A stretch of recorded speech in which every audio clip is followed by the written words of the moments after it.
Welcome back. Jack Moyer's here, and we know him as the proprietor, the owner of the Seville Hotel. Thank you. Yeah, You're doing a great job there. You know, it's exciting. These old buildings, I mean, it's a huge challenge for people to look at me. I've got an old building, and but I wouldn't want to be anywhere else. I just have absolutely. a certain passion for that, and I'm sure you have too. And it's right on Main Street.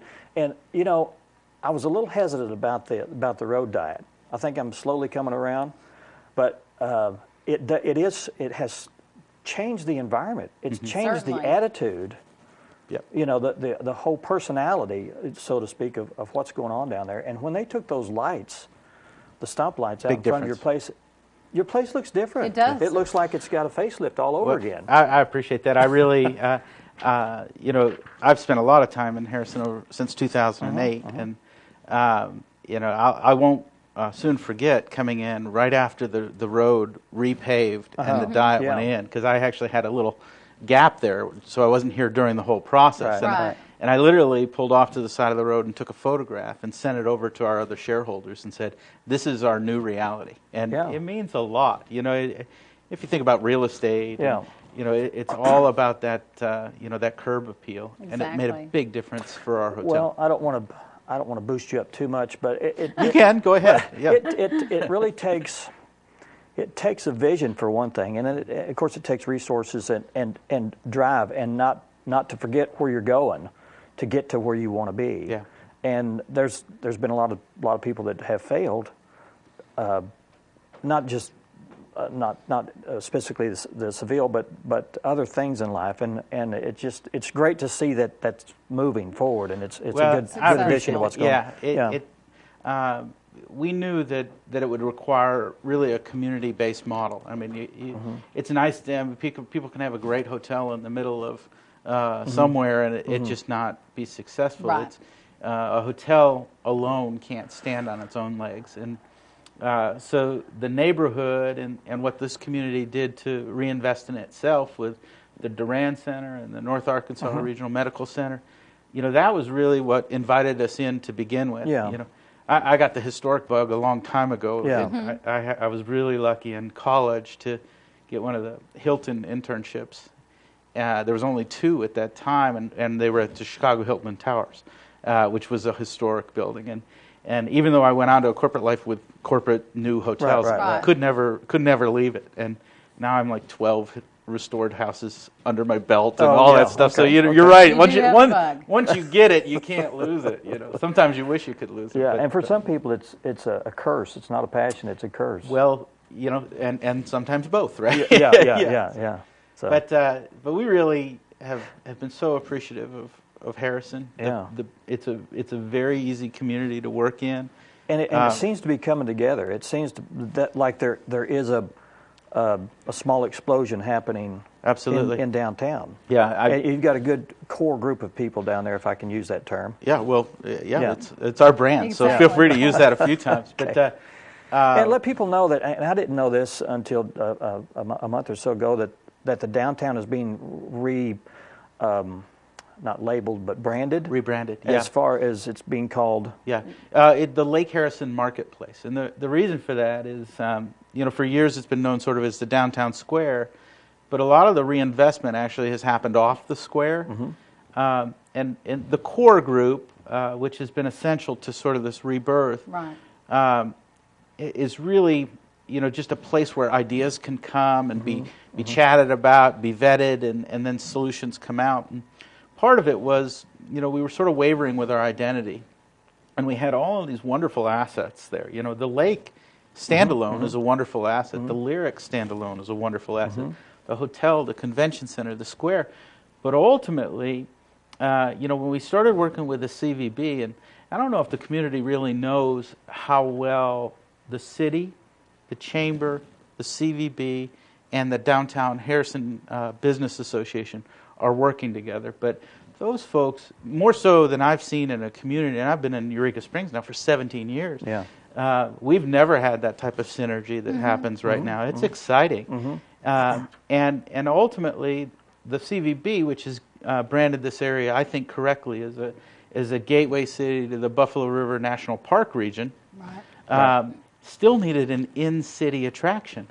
Yeah. And that's where HHBA has come in, and that's where the Lake Harrison Marketplace came in, to bundle those assets together to say, hey, we have an attraction here. You know, the number one reason, or number one thing people do when they travel is shop. Exactly. And you know, there's a Target in most places, well, not in Harrison, but close to here. But you know, there's a Fraley's Furniture only here. Yeah. You know, and a Shelby's only here, and, Right. and we need to share with people that are driving through the area, that we call them touring vacationers, that will overnight here, and the CVB has caught that, and you know, the Lake Harrison Marketplaces has emerged out of that. So really excited about that. It's really important to keep downtown vital for the entire city. Well, I believe that. Mayor Crockett, I think, says it right. You know, a vibrant downtown is in the best interest of the city as a whole. I think that's a great quote. It's right on target. Yeah. We learned that when we went to Conway.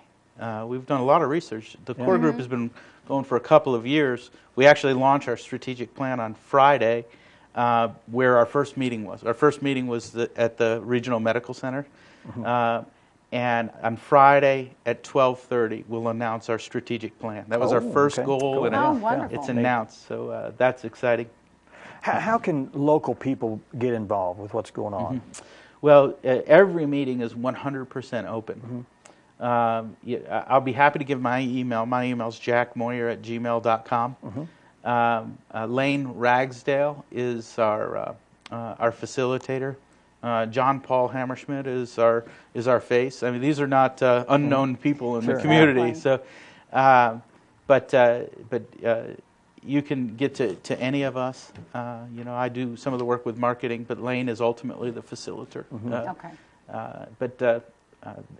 And on Friday this week actually is a neat event. We are launching our strategic plan. That's at 12:30 at the hospital waiting room. But also that day, partnering with Healthy Kids, Healthy Ozarks, they've brought a walkability expert in, and actually somebody that fancy name.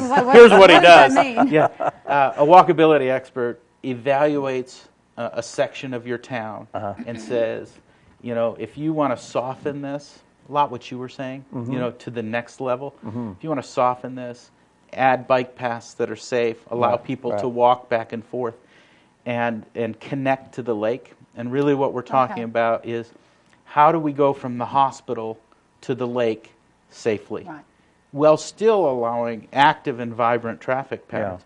I always chuckled, the road diet wasn't intended to shrink traffic on the road. It was intended to increase traffic on the road.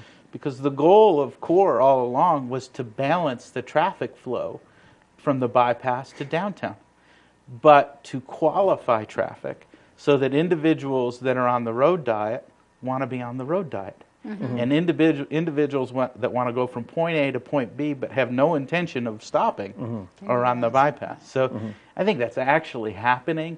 It's difficult to communicate that message on a widespread. But well, it's about change too. I think people are resistant to change. You know, I don't like change either.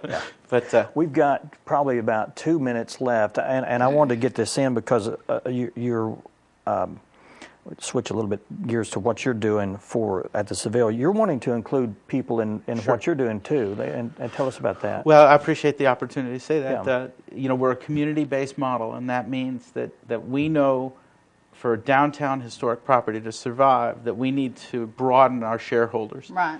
We had an initial group of 15 that launched the project, and now we hope to have ultimately about 70 shareholders, and to which we're affording that opportunity for individuals in the community right now to come in. Our share price, we only have 800 shares in the entire corporation, right? We're a big corporation, 800 shares, but and their value of those was $4,500. But in October, because we really want 30 more owners, and we've had a couple folks come in already, we've lowered that price to $2,500. And in doing so, there are some shareholder benefits. We're going to throw a big New Year's Eve party this year with the Lyric and the hotel. Did that once before. That was a big success. Yeah, you get to come to that if you're a shareholder for free, obviously. 5 free complimentary room nights and 20% off at John Paul's, plus the benefits of being a member of the S Corporation. So you pretty much can get your money back in a couple of years if you just want to get your money back. But ultimately, this is building supporters of the hotel and really making the hotel not owned by somebody, but owned by us. Yeah. And that's really the model. It's attractive, but look where you've taken it. Yeah, and it's viable. It's beautiful. It's attractive, and yeah, I appreciate it. We're measurably up, and we'll be up again next year. And we're really thankful for the Durand Conference It's nice Center. to see that you don't have any parking space. I mean, it's not nice to see you don't have any parking spaces, but we'll squeeze you in. We'll always squeeze you in. Exactly. We'll find a room. Jack, thanks so much for being here. It's good to see Appreciate you. it. Thanks for taking time out to come this afternoon and offering up all this information that I know that the city of Harrison at least needs to know about. And I know it's a little bit, the information's out there. They see it and they say, how's that affect me? But thanks for being here to bring it to them so they can make that opportunity. If I could just do one other plug, it's sure. exciting news. Go ahead. Yeah, many folks have heard about the Crystal Bridges Museum of our $1.2 billion museum. Harrison has actually been selected to be on the Arkansas Art Trail. So it's arkansasarttrail.com. We're one of the stops, one of 10 in Northwest Arkansas that'll be on this art trail. That's a great privilege. Yeah, arkansasarttrail.com, and really a neat honor for what's happening here in Harrison. Cool. Wonderful. Glad you're here. It's Thank exciting you. to be around somebody that's all infectiously excited about what's going on here in town. I like that word, infectious. Yeah. Thanks, Jack. You bet. Thank you. All right. Thanks for all the guests being on the show today. Thank you for being here once again. No, thank you. Oh, okay. We'll see you again next time.